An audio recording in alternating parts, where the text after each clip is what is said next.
क्या हुआ, तो जो पदार्थ आग लगा हुआ है वो जो हुआ हमारा ईंधन हुआ। जैसे आज अगर हम बोर्ड पे अभी पढ़ा रहे हैं, बोर्ड में अगर आग लगा तो हमारा पूरा बोर्ड क्या हो जाएगा, ईंधन हो जाएगा। अगर किसी घर में अगर आग लगा तो वो पूरा घर जो हुआ हमारा क्या हो गया, ईंधन हो गया, क्योंकि वो जलने वाला हो गया। जो जलता है वो ईंधन कहलाता है।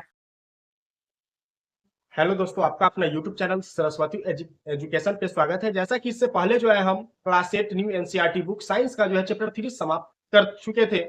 आज जो हमारा चैप्टर है जो कि चैप्टर 4 है दहन और ज्वाला, जो कि आज हम स्टार्ट कर रहे हैं, जिसका पार्ट 1 वीडियो है। जो भी न्यू बच्चे इस चैनल से जुड़ रहे हैं उन बच्चों से रिक्वेस्ट है कि वो जो है इस चैनल को सब्सक्राइब कीजिए और इस वीडियो को लाइक कीजिए और अपने दोस्तों को भी शेयर कीजिए। चलिए स्टार्ट करते हैं। दहन और ज्वाला, इस चैप्टर में हम लोगों को दहन क्या होता है और ज्वाला क्या होता है इसके बारे में हम लोग इसमें जो है अच्छे ढंग से पढ़ाई करेंगे। चलिए स्टार्ट करते हैं। दहन और ज्वाला चैप्टर का ही नाम है हमारा।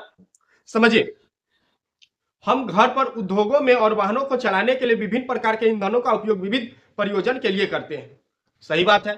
जैसे मान लीजिए दो चक्का अगर हम लोग चला रहे हैं तो उसमें जो है पेट्रोल का यूज करते हैं। अगर हम बस ट्रक ये सब चला रहे हैं तो उसमें जो है डीजल का भी उपयोग करते हैं। क्या आप अपने घरों में प्रयुक्त होने वाले कुछ ईंधनों के नाम बता सकते हैं? व्यापार और उद्योगों में उपयोग होने वाले कुछ ईंधनों के नाम बताइए। मोटर गाड़ियां चलाने में कौन से ईंधन काम में आते हैं? आपकी सूची में सम्मिलित ईंधन होंगे गोबर, लकड़ी, कोयला, कास्ट कोयला, पेट्रोल, डीजल, संपीड़ित प्राकृतिक गैस यानी सीएनजी, जो कि हम पिछले क्लास में पढ़ लिए थे। सीएनजी का विस्तृत रूप जो हुआ संपीड़ित प्राकृतिक गैस। आप मोमबत्ती के जलने से परिचित हैं। मोमबत्ती के जलने और कोयला जैसे ईंधन के जलने में क्या अंतर है? शायद आपका अनुमान सही था, मोमबत्ती ज्वाला के साथ जलती है। मोमबत्ती जो है ज्वाला के साथ जलती है, जबकि कोयला नहीं जलते। जबकि जो है कोयला ज्वाला के साथ नहीं जलती है। इसी प्रकार आप अनेक ऐसे पदार्थ पाएंगे जो बिना ज्वाला के जलते। आइए जलने के रासायनिक प्रक्रम और इस प्रक्रम में उत्पन्न ज्वाला के प्रारूपों का अध्ययन करें। समझिए दहन क्या है। हमारा चैप्टर का शीर्षक ही है दहन और ज्वाला। तो पहले हम लोग समझेंगे दहन क्या होता है। कक्षा 7 में मैग्नीशियम दहन के क्रियाकलाप का स्मरण कीजिए। हमने देखा था कि मैग्नीशियम जलकर मैग्नीशियम ऑक्साइड बनाता है। आपसे सवाल कर सकता है कि हाँ, मैग्नीशियम जो है जलकर क्या बनाता है, तो मैग्नीशियम ऑक्साइड बनाता है। और उत्पन्न क्या करता है, तो उष्मा तथा प्रकाश उत्पन्न करता है। और क्या उत्पन्न करता है, उष्मा तथा प्रकाश। ये आपका वेरी वेरी इंपॉर्टेंट क्वेश्चन है, जो कि हम इसको ऑब्जेक्टिव में भी लिखे हैं। मैग्नीशियम जलकर क्या बनाता है, ये बहुत इंपॉर्टेंट है। उसके बाद मैग्नीशियम जलकर क्या उत्पन्न करता है, ये भी आपका तीसरा नंबर क्वेश्चन है। तो मैग्नीशियम जलकर क्या बनाता है, मैग्नीशियम ऑक्साइड। और जलकर जो है क्या उत्पन्न करता है, तो प्रकाश और उष्मा, उष्मा तथा प्रकाश उत्पन्न करता है। समझिए, इसी प्रकार का क्रियाकलाप हमने एक कास्ट कोयले का टुकड़ा लेकर कर सकते हैं। कास्ट कोयले के टुकड़े को संडासी से पकड़िए और एक मोमबत्ती अथवा बुनसेन बर्नर की ज्वाला के निकट लाइए। आप क्या देखते हैं, हम पाते हैं कि कास्ट कोयला वायु में जलता है। हम जानते हैं कि कास्ट कोयला वायु में जलकर कार्बन डाइऑक्साइड, उष्मा और प्रकाश देता है। ये भी आपसे सवाल कर सकता है कि कास्ट कोयला जलकर जो है क्या क्या उत्पन्न कर सकता है। तो सबसे पहले कार्बन डाइऑक्साइड यानी CO2। उसके बाद क्या कह रहा है, उष्मा और प्रकाश उत्पन्न करता है, जो कि हम ऑब्जेक्टिव भी लिखे हैं यहाँ। कास्ट कोयला वायु में जलकर क्या क्या देता है, तो पहला जो है कार्बन डाइऑक्साइड यानी CO2 दिया। उसके बाद क्या दिया, प्रकाश दिया। और उसके बाद उष्मा यानी गर्मी दिया। समझिए, रासायनिक प्रक्रम जिसमें पदार्थ ऑक्सीजन से अभिक्रिया कर उष्मा देता है, यानी ऑक्सीजन से अभिक्रिया कर उष्मा देता है, वह जो है हमारा दहन कहलाता है। वह जो है पदार्थ हमारा क्या कहलाता है, दहन। जो कि यहाँ लघु तरीके में है, दहन को परिभाषित करें। आप लिख सकते हैं कि रासायनिक प्रक्रम जिसमें ऑक्सीजन के साथ जो पदार्थ उष्मा देता है, ऑक्सीजन के साथ रासायनिक प्रक्रम में जो पदार्थ ऑक्सीजन के साथ उष्मा देता है, वो जो है हमारा दहन कहलाता है। जिस पदार्थ का दहन होता है वो दाह्य कहलाता है। जिस पदार्थ का दहन हो रहा है वो जो है हमारा कौन सा पदार्थ कहलाएगा, दाह्य पदार्थ, जो कि हम यहाँ लिखे हुए हैं। जिस पदार्थ का दहन होता है वह क्या कहलाता है, तो दाह्य पदार्थ कहलाता है। ईंधन, इसे ईंधन भी कहते हैं। दहन को हम लोग क्या कह सकते हैं, ईंधन। दाह्य को हम लोग क्या कह सकते हैं, ईंधन भी कहते हैं। ईंधन ठोस, द्रव या गैस हो सकता है। कभी कभी दहन के समय ज्वाला के रूप में अथवा एक लौ के रूप में प्रकाश भी उत्पन्न होता है। लौ की तरह प्रकाश भी उत्पन्न होता है। ऊपर दी गई अभिक्रियाओं में मैग्नीशियम और कास्ट कोयला दाह्य पदार्थ है। आपसे पूछ सकता है कि दाह्य पदार्थ का उदाहरण दीजिए, तो क्या उदाहरण दे सकते हैं? मैग्नीशियम, उसके बाद क्या? कास्ट कोयला, जो कि जलने वाला जो कोयला होता है उसी को कास्ट कोयला हम लोग बोलते हैं। अब समझिए, हमने पढ़ा है कि सूर्य अपनी उष्मा और प्रकाश उत्पन्न करता है। सूर्य जो है स्वयं अपना उष्मा और प्रकाश उत्पन्न करता है। आपसे सवाल कर सकता है कि हाँ, अपनी उष्मा और ऊर्जा, अपनी उष्मा और प्रकाश कौन उत्पन्न करता है? यहाँ क्वेश्चन आपको लिखे हुए हैं हम, अपनी उष्मा और प्रकाश स्वयं कौन उत्पन्न करता है? तो सूर्य करता है। जो पढ़ा रहे हैं उसी के बीच का ये ऑब्जेक्टिव है, सब्जेक्टिव है, जो भी है। अगर आप लोग बढ़िया से अगर इस क्लास को कीजिएगा तो इसको करने में आप लोगों को कोई कठिनाई नहीं होगी। और आप लोग से रिक्वेस्ट है कि आप लोग जो है इस क्लास को जो है स्किप कर करके ना देखें, क्योंकि स्किप करने से बीच में हम कुछ एमसीक्यू करवाते हैं जो कि आप लोगों को छूट जाएगा। समझिए, सूर्य में उष्मा और प्रकाश नाभिकीय अभिक्रियाओं द्वारा उत्पन्न होते हैं। आपसे ये भी सवाल कर सकता है कि सूर्य में जो है उष्मा और प्रकाश किसके द्वारा उत्पन्न होते हैं? तो नाभिकीय ऊर्जा द्वारा होते हैं। आप इस प्रकरण के बारे में आगे चलकर पढ़ेंगे। ये जो है नाभिकीय ऊर्जा क्या होता है, नाभिकीय संलयन क्या होता है, ये सब जो भी चीज है ये सब आप लोगों को 9th और 10th में जो है डिस्क्राइब किया गया है, इसको जो है एक्सप्लेनेशन किया गया है। सुनिए, आगे हम लोग पढ़ते हैं। गर्मियों के मौसम में बहुत अधिक गर्मी पड़ने पर कुछ स्थानों पर सूखी घास आग पकड़ लेती है। घास से आग पैरों में फैलती है और जल्द ही पूरा जंगल आग की चपेट में आ जाता है। इस प्रकार की आग को बुझाना बहुत कठिन होता है। आप लोग भी सुने होंगे कि गर्मी में जो है जंगल में आग पकड़ लेता है, लेकिन ठंड के दिनों में नहीं पकड़ता है। वो क्यों होता है? क्योंकि हीट हो जाता है। हमारा जो घास फूस हुआ वो सब, जब आंधी जब चलती है, हवा अगर चलती है तो उसकी झोंक में जो है टहनी जब टकराती है तो उसमें जो है उष्मा उत्पन्न होने लगती है। वही उष्मा जो है चिंगारी के रूप में बदल जाती है और सूखा जो घास फूस हुआ उस पर जाकर तिनका अगर गिरती है तो उसी से जो है पूरा हमारा जंगल आग की चपेट में आ जाता है। इस प्रकार जो है जंगलों में आग लग जाती है। क्या ये अनुभव आपको बताते हैं कि विभिन्न पदार्थ विभिन्न ताप पर आग पकड़ते हैं? वह न्यूनतम ताप जिस पर कोई पदार्थ जलने लगता है उसका ज्वलन ताप कहलाता है। आपसे पूछ सकता है कि ज्वलन ताप क्या हुआ? वह न्यूनतम ताप जिस पर जो है पदार्थ क्या करने लगे, जलने लगे, वो जो है हमारा ज्वलन ताप कहलाता है। अब समझिए,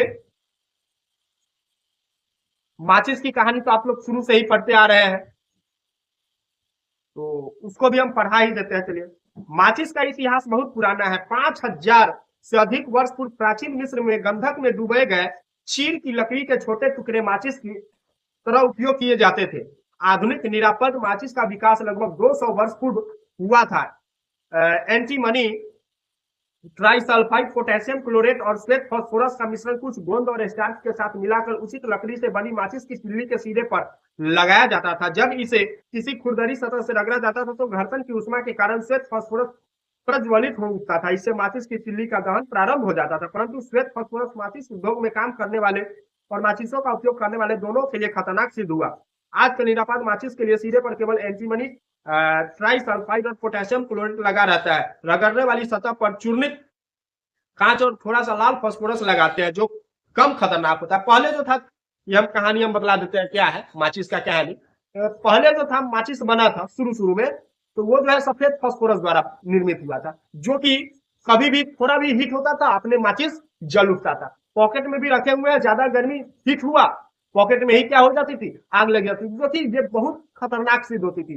कहीं अगर बड़ा व्यापार अगर हो रहा है, अगर वहां अगर माचिस रखा हुआ है तो वहां भी आग पकड़ लेती थी, जिससे कि लोगों को बहुत क्षति होती थी। तो इसके बाद जो है अभी वाला जो माचिस हम लोग यूज करते हैं वर्तमान में, ये जो है हमारा लाल फास्फोरस द्वारा निर्मित होता है, जो कि बहुत कम नुकसान ये भी है, लेकिन उसकी अपेक्षा बहुत कम है। समझिए आगे का टॉपिक। यदि हम कप को गर्म करना जारी रखें तो हम कागज के कप में भी जल को उबाल सकते हैं।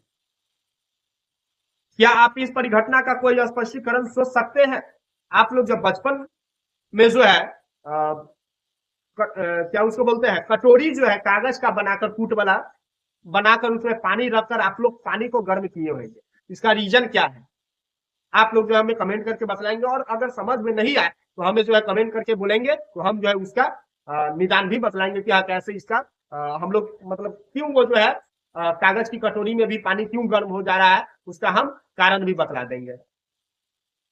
क्या आप इस परिघटना का कोई स्पष्टीकरण सोच सकते हैं? कागज के कप को दी जाने वाली ऊष्मा चालन द्वारा जल में चली जाती है, अतः जल की उपस्थिति में ताप कागज के ज्वलन ताप तक नहीं पहुंच पाता, इसलिए वह जलता नहीं। इसका कारण भी दे दिया। क्यों नहीं जलता है? क्योंकि जो भी ज्वलन ये सब होता है, ऊष्मा जो भी होता है, वो सब कौन ले लेता है? पानी ले लेता है, जिस कारण ज्वलन ताप जो है हमारा कागज तक नहीं पहुंचता है और कागज नहीं जलता है। अगर वही पानी के जगह अगर पेट्रोल ये सब रख देते तो हमारा काम कहानी खत्म, कागज भी जल जाता। आप समझिए, जिन पदार्थों का ज्वलन ताप बहुत कम होता है और जो ज्वाला के साथ सरलता पूर्वक आग पकड़ लेते, ज्वलनशील पदार्थ कहलाते हैं।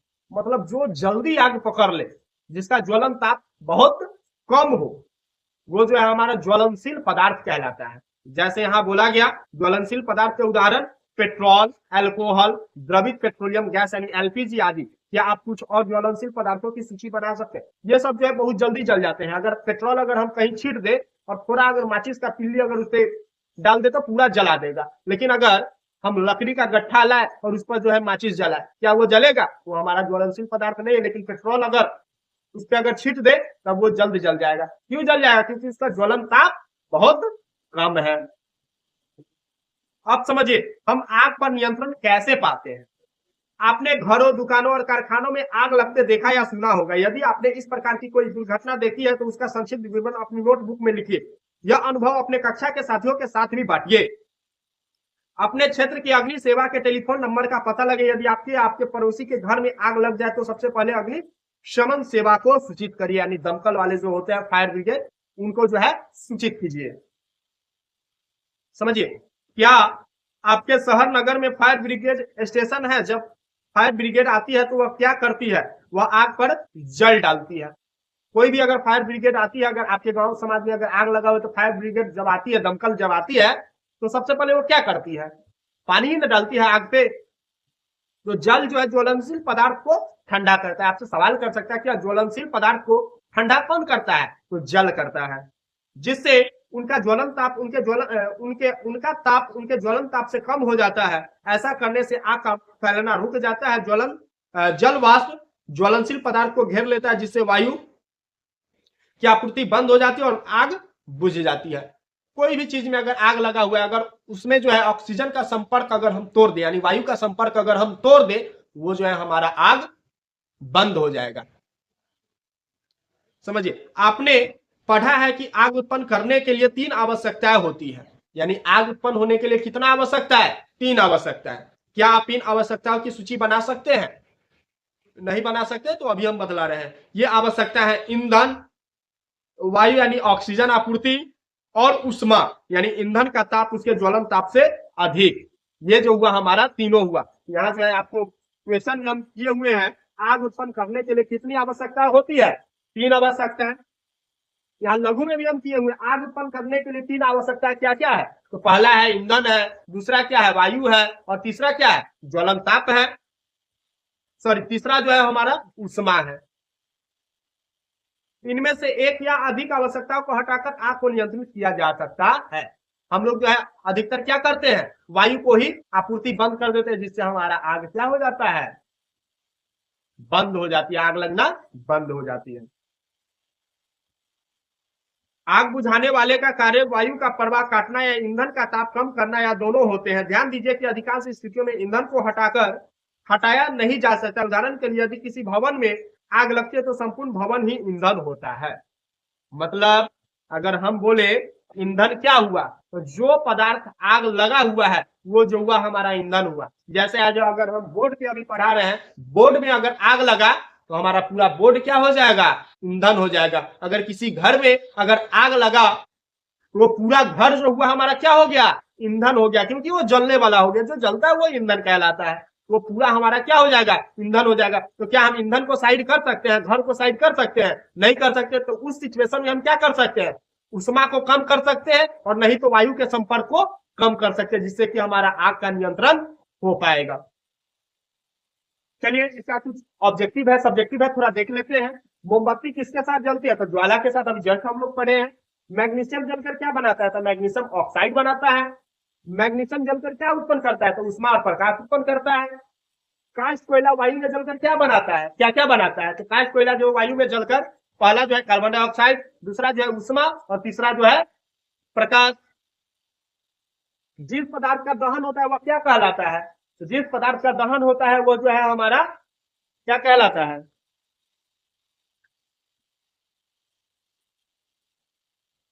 जिस पदार्थ का दहन होता है वो जो है हमारा दाह्य पदार्थ कहलाता है। मैग्नीशियम और काष्ठ कोयला किस प्रकार का पदार्थ है? तो दाह्य पदार्थ है। अपनी ऊष्मा और प्रकाश स्वयं कौन उत्पन्न करता है? तो ये जो है सूर्य उत्पन्न करता है, जैसा भी पढ़े। वह न्यूनतम ताप जिस पर कोई पदार्थ जलने लगता है वह क्या कहलाता है? ज्वलन ताप कहलाता है।